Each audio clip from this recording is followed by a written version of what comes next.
वक्फ वक्फ वक्फ आजकल जहां देखो वक्फ की ही चर्चा है। इसे लेकर फैक्ट कम और भ्रांतियां ज्यादा फैल रही हैं। पहले जानते हैं कि इस बिल में है क्या।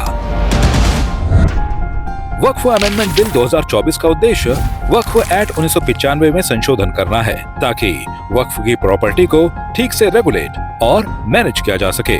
इसके साथ ही मुसलमान वक्फ रिपील बिल 2024 का उद्देश्य मुसलमान वक्फ एक्ट 1923 को रद्द करना है, क्योंकि ये अंग्रेजों के जमाने में बना एक पुराना कानून है जो आज के हिसाब से गैर जरूरी हो गया है, जब ये पूरी प्रक्रिया सुधार की है। वक्फ के मैनेजमेंट में इक्वालिटी, ट्रांसपेरेंसी और अकाउंटेबिलिटी लाने के लिए है, तो फिर इतना शोर क्यों है?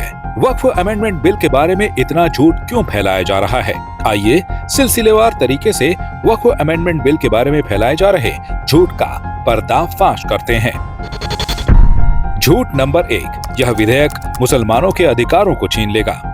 नहीं, ना तो यह विधेयक मुसलमानों के हितों को कम करने के लिए है और ना ये उनके अधिकारों को छीनने के लिए है। यह विधेयक वक्फ बोर्डों के साथ साथ मुतवल्लियों की जवाबदेही सुनिश्चित करने के लिए है, ताकि किसी मुस्लिम द्वारा दिए दान में पारदर्शिता बनी रहे। साथ ही यह बिल मुस्लिम महिलाओं को समानता का अधिकार भी देता है। इसी तरह वक्फ अमेंडमेंट बिल में आगा खानी और बोहरा संप्रदायों के लिए अलग अलग वक्फ बोर्ड बनाने की भी अनुमति दी गई है। झूठ नंबर 2, धर्म विरुद्ध है वक्फ बिल। जब जब सरकार अल्पसंख्यकों के लिए कल्याणकारी कदम उठाती है, तब तब विपक्ष यह भ्रम फैलाता है कि ये इस्लाम के विरुद्ध है, जबकि सच्चाई इसके उलट होती है।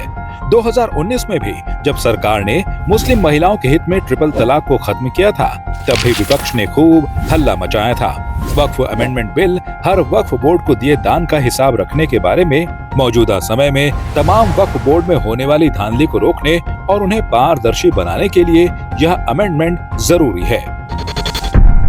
झूठ नंबर 3, वक्फ बोर्ड में गैर मुस्लिमों को शामिल करने से मुस्लिमों के हितों को नुकसान होगा। वक्फ बोर्ड में 2 गैर मुस्लिम सदस्यों के शामिल होने से बोर्ड को बेहतर तरीके से चलाया जा सकेगा, बेहतर मैनेजमेंट और स्पेशलाइजेशन का फायदा मिलेगा।